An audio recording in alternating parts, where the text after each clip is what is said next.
Hey guys, for this episode we read Metagaming, playing, competing, spectating, cheating, trading, making, and breaking video games, by Stephanie Boluk and Patrick Lemieux.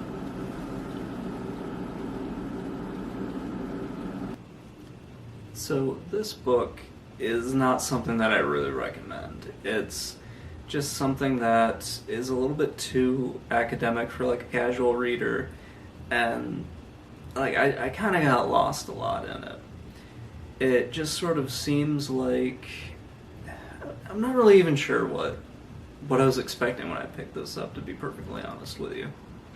It's got a pretty simple concept in that it's talking about metagames. And when I read that, and at least when I read the initial definition, it was basically the game within the game. So whether it was a mini game or whether it was like a challenge or something like that, that was at least my impression, and for the most part what they talk about. It goes off the rails sometimes, but for the most part that's what they're saying. I think this book would have done a little bit better to have a better definition, kind of stick with it. At least that's my opinion, and I do admit, like, I might not be the right audience that they were going for, and so I take that with a grain of salt, like with everything I say in this. I might not have been the person that they intended to read this book. What I can say is it kind of felt like they were cherry-picking information, and when I say that, I don't mean that in a bad way, because pretty much every author that's going to write something like this, sort of like a more academic or more like a research-focused, or that they have a specific story they want to get across, they're going to do the same thing. But here for some weird reason, it didn't work for me. Like, it just didn't seem like they were grabbing the right information that was going to resonate with me. And I kind of felt like, okay, if it's not resonating with me, it might not be resonating with other readers either. So the authors do a good job of bringing in examples of what they're talking about. And these aren't just examples from the gaming community. These are some historical examples or examples from other sort of like pop culture or other mediums of entertainment and whatnot. That being said, some of them don't really work for me very well, because they bring in a lot out of sort of like fine art type things or stuff that you wouldn't necessarily relate to video games. And I think they're trying to make the comparison that video games are art and art can be considered video games. Well, I do agree with them for the most part. I don't think the right comparison is saying, okay, Holbein's painting with its hidden image of a skull in it is similar to a video game with its sort of more overt message or even like an undertone of a message. That doesn't really resonate too well with me. That being said, I think what they could have done was probably bring some more like modern things into it, because usually for me, what really worked out well is comparing video games to books or comparing video games to movies, because then you have a sort of a more linear thing that goes along with it. The story can branch here or there, but for the most part you're going from point A to point B, even in a series. And that's another thing that sort of was weird for me, is they bring up how certain series like Final Fantasy or some other role-playing series are similar to books, and that I tend to disagree with them. When you're reading a series of a book, you're reading like the continuation of a story. You want to get that next part of the story. The comparison with Final Fantasy doesn't work for me, because with that, they're all, for the most part, standalone stories. They don't interconnect really in any way. You might see similar themes in them, but you're not going to see like the next chapter in Cecil's story from Final Fantasy IV, or the next chapter in Cloud's story from Final Fantasy VII. You're just going to get a totally different game, which usually has very little connective tissue with the other game. You might have, like, for example, you're always going to get a Cid for the most part in a Final Fantasy. You're pretty much always going to get an airship in some way, shape, or form. It might not be called an airship, might not look the same, but it's probably going to be an airship. There's always going to be a chocobo. There's always going to be this, and that's generally not going to change. They don't really deviate too much in between them. And with books, it's very different. Even with a movie, it can be very different. But it's just a very weird comparison. I know I got off the rails a little bit there for a second. But it's something kind of weird, and I don't quite understand what they were going for with some of those.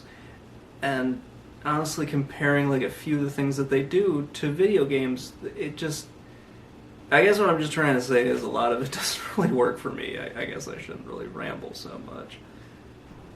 So some of the things that I think they could have done a better job of talking about in this book would have been their chapter on like competitive video games. So like the esports, and also like sort of the games that are not really sports, but you can kind of see they have like more of a competitive scene. What they talk about in here is basically like a little bit on the esport thing, and a few of the games that sort of have transcended that just a guy sitting in front of his console, or like a group of friends sitting in front of their consoles. And they also talk about speedrunning as well. And I wish that part had been like really built upon. I think that should have been like the bulk of what the book was about. Because they could have like compared the different scenes.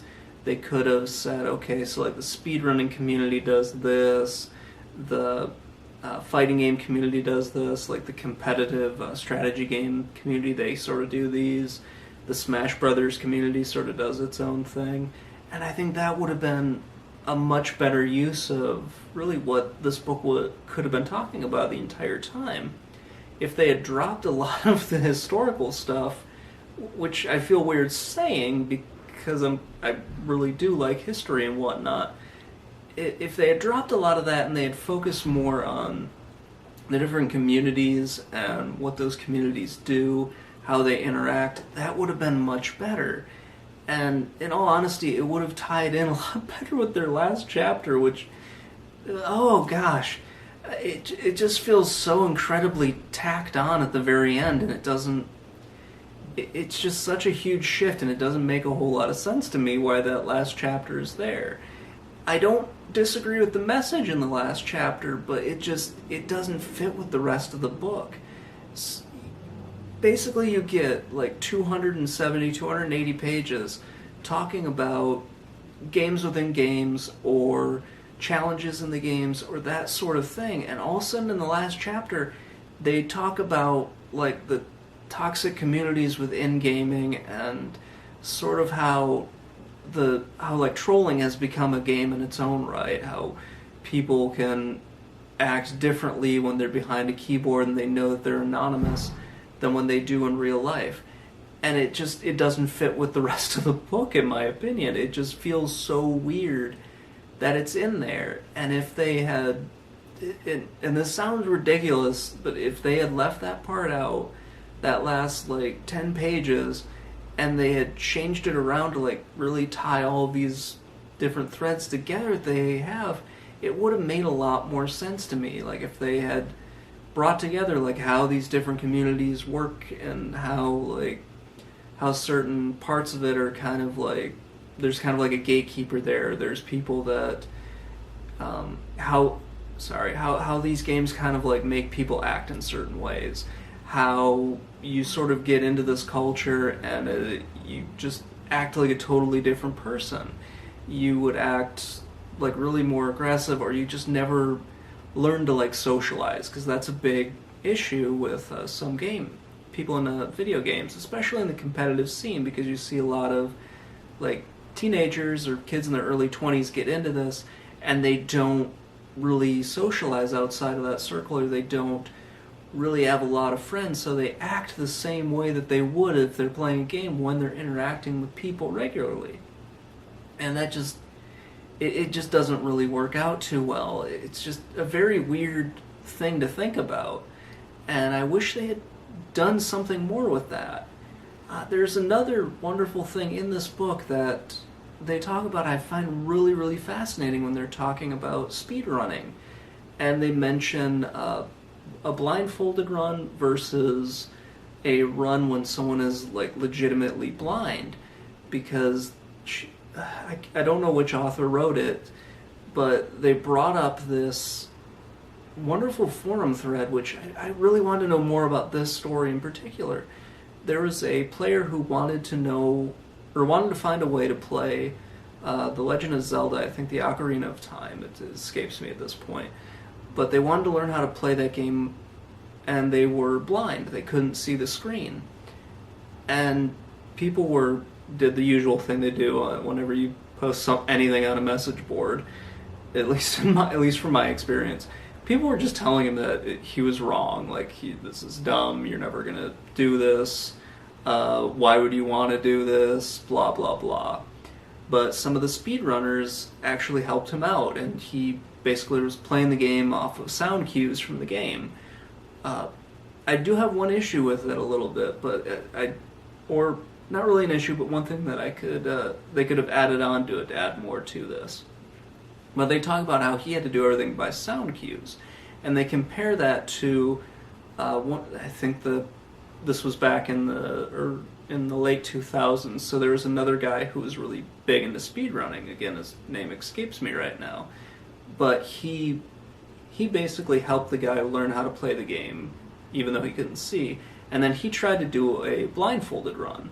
And they kind of compare the differences between those. How you have the blind run, which is done very different based off of like reflexes, muscle memory, that sort of thing.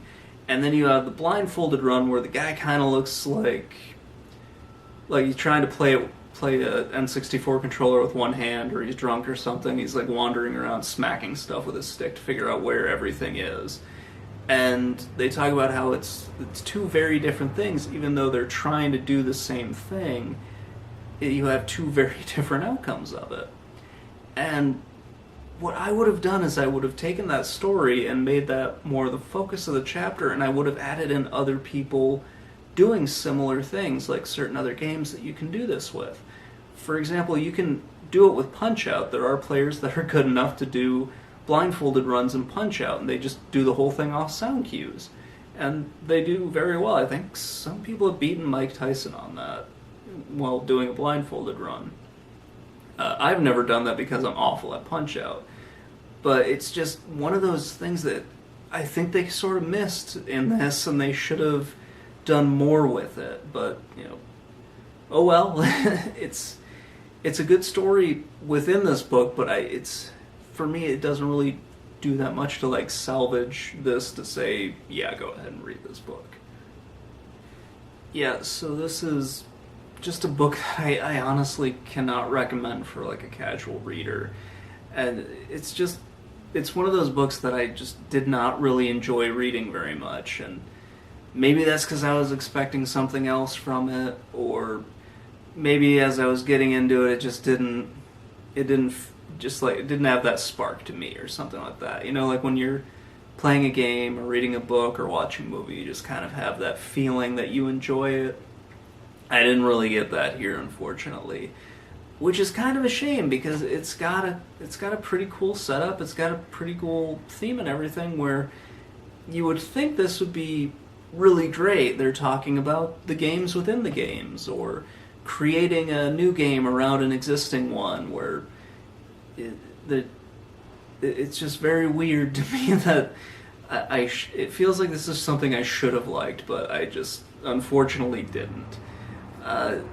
That being said, if you guys really want to read it, be warned, it's a very academic book. It's not it's not something that I think most people would just pick up and read, to be honest with you. Anyway, those are kind of my thoughts on it. I hope you guys enjoyed this one. It was kind of a weird episode. I mean, usually when I get into these more academic stories, it's kind of hard for me to actually really enjoy it and articulate exactly why I like it or why I don't like it. Anyway, I hope you guys all have a great day, and I will talk to you all later.